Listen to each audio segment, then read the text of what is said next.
Welcome, wrestling fans. You got the show here. Big Slam Wrestling. The revolution is now.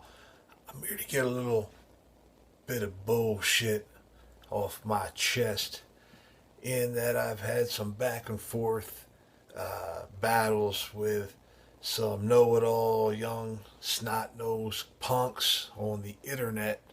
Little baby trolls that seem to know the business because they've been watching it for the past 2, 3, maybe 5, 10 years, and seem to think that they know everything about it, and they don't want to hear jack shit from us older guys about how the business worked back in the day, how the business is a ongoing, circulating event, that what was once old again shall become new.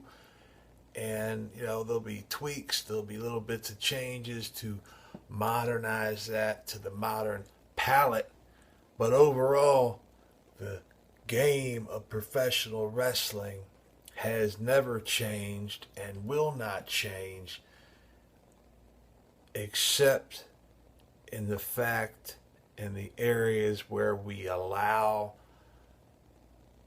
the big corporate entities to overrun the creative aspect of pro wrestling and take it out of the hands of the wrestlers and the guys who have been in the business their whole life, and hand it over to some young up and coming screenwriters fresh out of Hollywood, UCLA, wherever it might be, television writers and the like, who've never seen a wrestling match, never grew up with wrestling, know nothing about its history, and don't care to learn about it in order to create their scripts, which is piss poor, because anybody worth their salt that's a screenwriter in the business of movies and television, if you're writing a script for something that has historical aspects to it,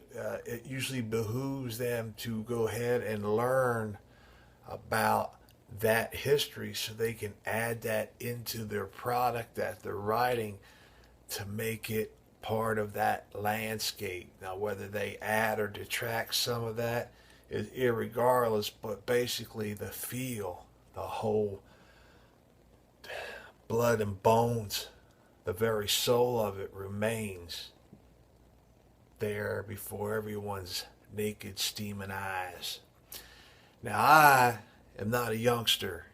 I'm going on 45 years old, and I've been watching wrestling since I was probably about 3 years old, that I can say, on TV. Maybe attended my first match around the age of 5 years old at a local high school in Willingboro, New Jersey. And I grew up with guys. Yes, I'm old enough to have seen Bruno Sammartino, Larry Sabisco in their feuding times. I saw Dusty Rhodes in the WWF fighting against the superstar Billy Graham. I had guys at the local house shows where I saw guys of the likes of Tony Garea and Dominic DeNucci. Okay, Baron Mikel Cicluna, Stan the Man Stasiak with the heart punch. All right, of course, Bobby Backlund, the Wild Samoans. That actually was guys on my first card that I can vividly remember in Willingboro that day. Had Bob Backlund, S.D. Jones, the Wild Samoans, Baron Mikel Cicluna. Gorilla Monsoon was theirs. That was his hometown.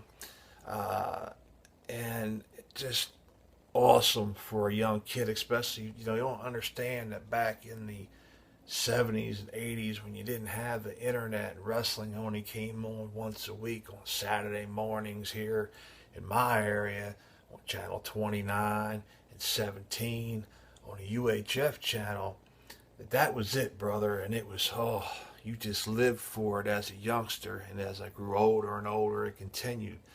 But I had the likes of Kenny Patera Captain Lou Albano, the Grand Wizard, Freddie Blassie as the managers.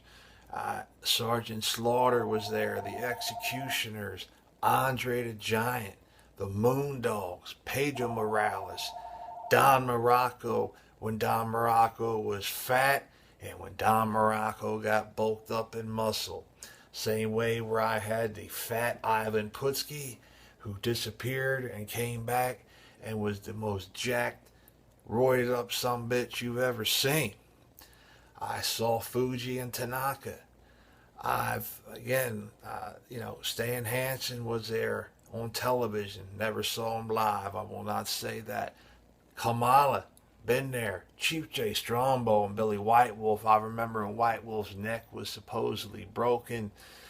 The hands of Ken Patera and his career was, they actually showed a little bit of surgery on TV. Used to have things would get violent on the TV and the three big red X's would come across for censor. Moolah was the women's champion forever. You had jobbers like the Conquistadors, which were always great. You moved on as we did, and you had the likes of the Hart Foundations, and the British Bulldogs, and the Rougeaus, and the Killer Bees. I mean, these were great times in the WWF. Jimmy Superfly Snuka, the Tonga Kid, Haku, Adrian Adonis. Without going into the big names of Hogan and Piper and Orndorff and all them, I'm talking about guys that, everybody knew but maybe don't know today. You had the Funks, Dory, known as Hoss Funk in the WWF. Terry had come in. They had their kayfabe cousin there, Jimmy Jack Funk. Of course, King Kong Bundy. Just amazing times for wrestling. And that's all I knew here in the Philadelphia, New Jersey area, because we didn't have a cable television hookup to be able to get a hold of TBS and be able to see what was going on in NWA, what was going on in the Mid-South and down in Florida and the likes with cable. We would get AWA sometimes in a late night type of situation on an ESPN and seeing guys that I knew no idea who they were, Playboy Buddy Rose and the like. Then we would rush home from school to catch WCCW, World Class Championship Wrestling from Texas, the Sportatorium with the Von Erichs and the Brody and the Missing Link and everything that was fantastic with the Freebirds and everything to do in and out of the Texas area, mixed in eventually with Tennessee. And it was just such a great time growing up as a wrestling fan for me over these past 40-some years. And I do have things to offer to you guys. And when I put these nuggets of information out and talk about the business, and to hear some young 20-year-old, 15-year-old kid trying to tell me I don't know what the fuck I'm talking about, just drives me up the wall. And then when I try to explain to them, what I do know and give them the information, then they try to say, oh, you just made that shit up, or you were just Googling shit and going on. You know what? I don't need to Google to tell you about what I grew up with. I don't need to Google and tell you what it was like the first time I got to see matches from Japan with Inoki.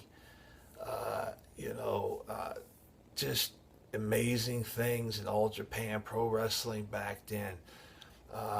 And life again changed when it got to the NWA, WCW, and there was more than just the WWF, and how those meshed and how the dream matches you had by watching these guys and what you would really want to see as a fan, because you used to have these once a year super cards between the WWF and actually more the WWF and the NWA, where you would have Harley race with the NWA Championship going up against superstar Billy Graham, Harley going up against Bob Backlund.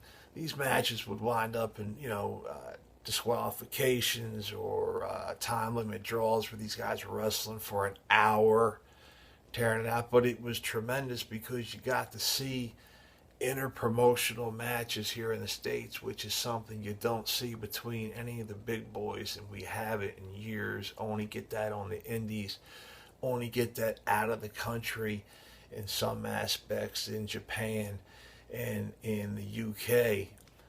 And that's really all I wanted to say. I just wanted to get that off my chest and let you youngsters out there know that maybe pay attention and listen to some of us older, grizzled, long in the tooth sumbitches, that we do know what's going on in pro wrestling.